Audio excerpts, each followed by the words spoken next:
Hello everyone, Charles2 here, and today I am going to talk about anarchism some more, specifically about what is wrong with the idea of markets in force. I think I will have a chance to discuss that. I'm going to use this video as a backdrop. This is a video about law without government. It's a video about how anarchism is practical, so I'm going to watch a clip of it. I have watched this video before, and I am only going to watch the parts that are relevant, so I'm going to watch this and use it as a backboard against which to discuss two main points I have.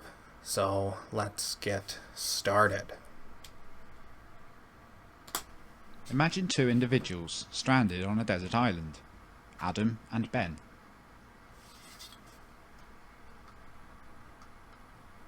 Adam picks a supply of apples, but then Ben comes along and takes an apple without Adam's consent. That's my apple, because I picked it.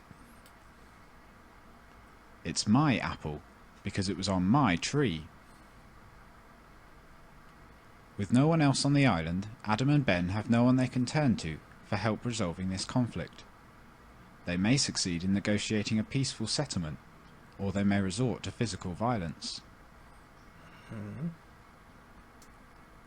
Now suppose there is a third individual on the island, Charlie. Now there is another possible way for Adam and Ben to resolve their apple conflict peacefully. Ask Charlie for his opinion and agree to whatever resolution he suggests. We're having a dispute over an apple. Both of us claim it as our own. Will you arbitrate for us? This is third-party dispute resolution.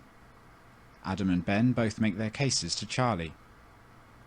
Charlie must decide who he believes has the stronger claim to the disputed apple, and then pronounce a judgment on the case. I do not think Ben owned the tree, so I award ownership of the apple to Adam. Charlie has just produced a law. He has made a judgment about who the rightful owner of a disputed property is. He has awarded legal ownership of a property to one of the disputants. But Adam feels that it would be unjust if Ben only has to return the apple he stole. Adam wants Ben to be punished and wants compensation for having his time wasted. He insists that Ben pay him 5 additional apples, and then he will consider the matter settled. Unable to resolve this dispute between themselves, they ask Charlie for his opinion. Charlie recognizes the need to compensate Adam for his lost time, and to punish Ben. His opinion is that a payment of 2 additional apples from Ben to Adam would be a just resolution to this conflict. Since the purpose of Adam and Ben turning to Charlie was to help them resolve the dispute peacefully, both men will agree to his decision. Well, the point of arguing was to try to convince the other person to come to your side. If he doesn't, you're willing to fight about it. Why does getting a third party involved change this if the third party isn't going to back up his decision by force, which is the whole point of this? Third party doesn't have to back up his decision by force. It's just having a third party will mean that the disputants will agree to whatever his conclusion is. Well, if they were willing to come to blows over their disagreement, why wouldn't they still be willing to do that? No matter what this third party says. So, oh, well, because the purpose of bringing the third party in was to resolve the dispute. So was arguing. That's why they argued. Presumably they argued because they thought, oh, I'll convince the other person to see my side. And when that didn't work, they fought each other. Well, the same thing would happen here. Oh, this third party doesn't agree with me, so I'll do the same thing I did when this other guy alone didn't agree with me. So this is just glossing over a very important flaw in this argument. There's no reason that just because somebody agreed to have an arbiter come in that he would abide by it if the arbiter goes against him.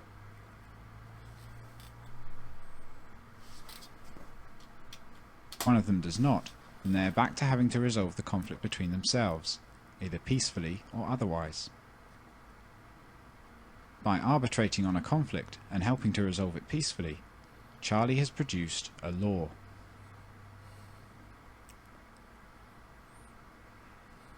Now suppose sometime later on the island, another conflict occurs, this time between Adam and Charlie. If they cannot resolve the dispute between themselves, they could ask Ben to arbitrate for them. I'll arbitrate for you. When Ben provides them with his opinion on the conflict and suggests a resolution, he too will have produced a law. And if Ben and Charlie ever get into a dispute, they could ask Adam to produce a law for them. There are multiple producers of law in this society. No single producer of law is in a privileged position. There is no ruler and no one is ruled.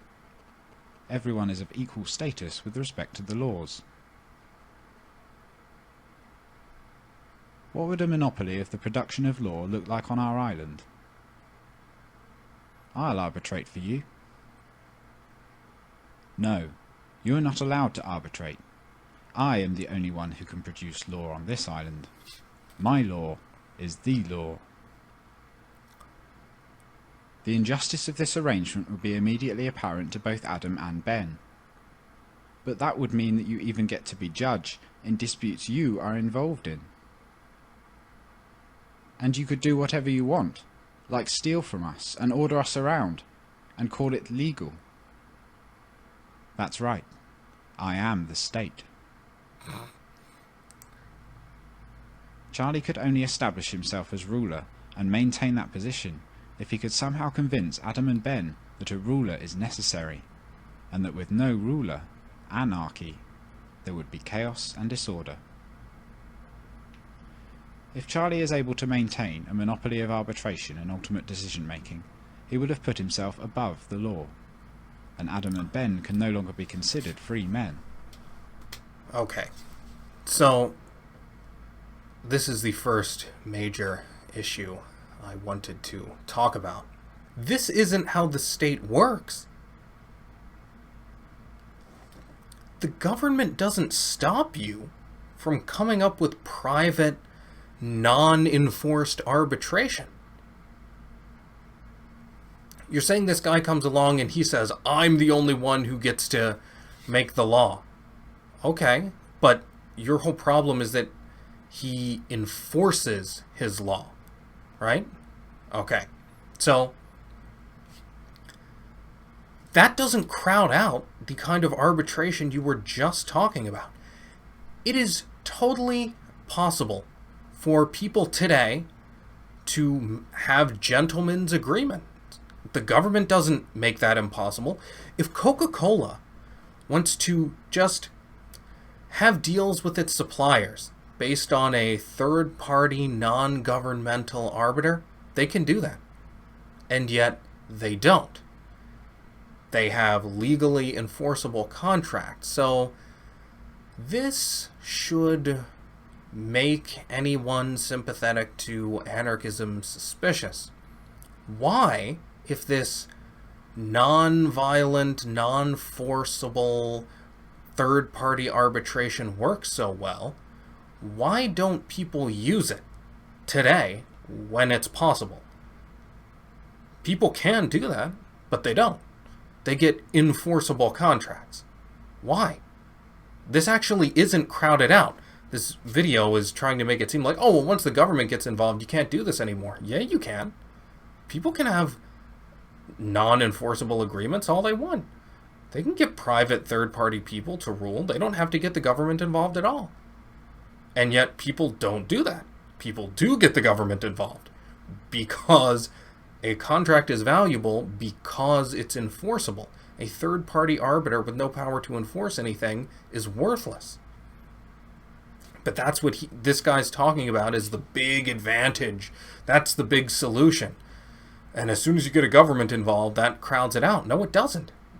You're totally free, even on a personal level. You get in a dispute with your friend over whatever. You can go to a third party and have that person resolve it. You don't have to get the government involved. But people choose to get the government involved all the time. Now, I know the idea is, well, the government makes laws about things you can't do, and one side can go to the government even if the other side doesn't agree to that. I know this doesn't cover everything the anarchist is talking about, but it should make you suspicious that even when people do have the option, when you're coming up with a contract, if this really worked, people wouldn't go to the government, mutually go to the government and get contracts.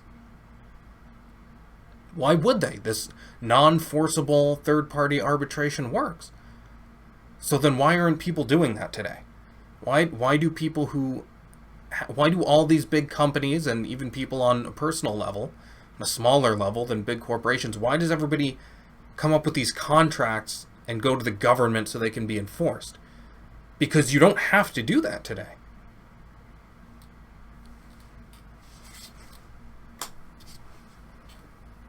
Now suppose there are a few more individuals in this island society, and two of them have a dispute that they cannot resolve peacefully among themselves. The disputants have a choice of arbitrators that might help them resolve the conflict. There is competition in the production of law. Who will they choose?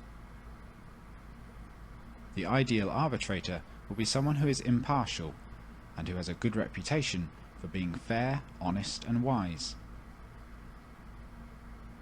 With a larger population, some individuals who possess these qualities may find that they can make a living purely by providing arbitration services to disputants. They will be professional judges and may create firms selling laws. Their consumers will be disputants who need help resolving a conflict, and their income will depend on their reputation for making wise and fair decisions. If any one of them tries to become a monopolist, for example by insisting on being judge in a case involving himself or a member of his family, he will quickly lose his reputation and his livelihood. The principles of having competition in the field of law do not change as society becomes larger and more complex. In my next video... Okay, so that's it for this video, and this is really what I wanted to talk about. This last point about how, look, you can have markets in force. Competition will keep the monopolies at bay, and it will result in an optimum situation. Okay. There is a massive problem with this. An anarchist cannot explain why we are where we are today, or else he has to admit that this is a great situation. And anarchists won't admit that. They hate this. The government's too big. It's controlling everything. We have monopoly of law. Anarchists are against that. Okay. So then how did we get here? Think about that. How did we get here? How can an anarchist explain this? Now, if you ask an objectivist can say, oh, well, that's easy, because markets only operate in the absence of force. Reason only works when force isn't part of the equation. You have to extract out force, and then markets operate. But if you get force involved, the markets can't deal with that. Force is the opposite of marketplace. Force is the opposite of rational voluntary exchange. So that's how we got where we are today. In fact, it's not, in a certain sense, it's not even we got here. This is the natural state. In the state of nature, you don't have freedom. People are just using force. So you have to work up to freedom by developing a system to get rid of force and make its retaliatory use objective and orderly. Now, the anarchist can't say any of this, because to him, the market transcends all. It envelops force. You can have markets in force.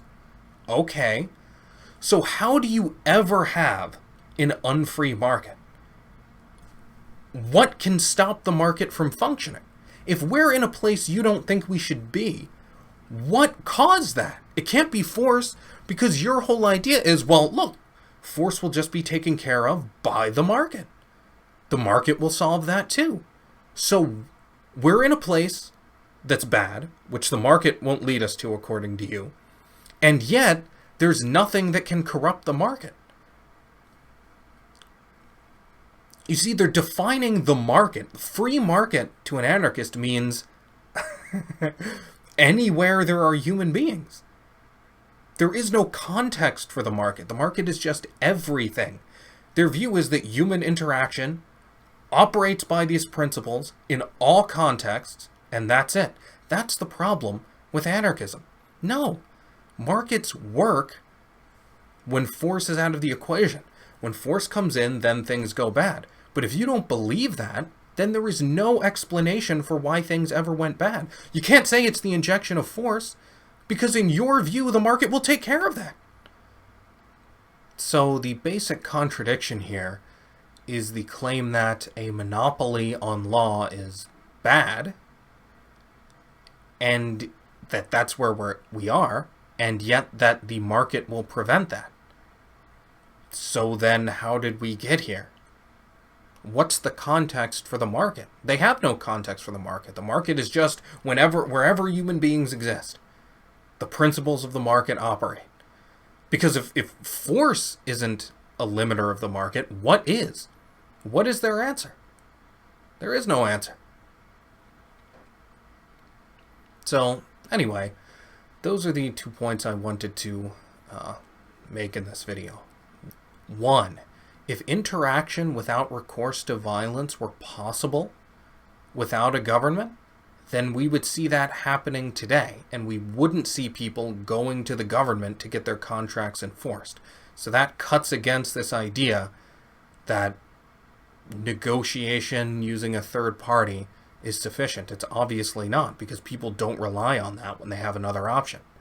2, anarchists don't understand the context of the marketplace. According to their view, what we see today shouldn't happen.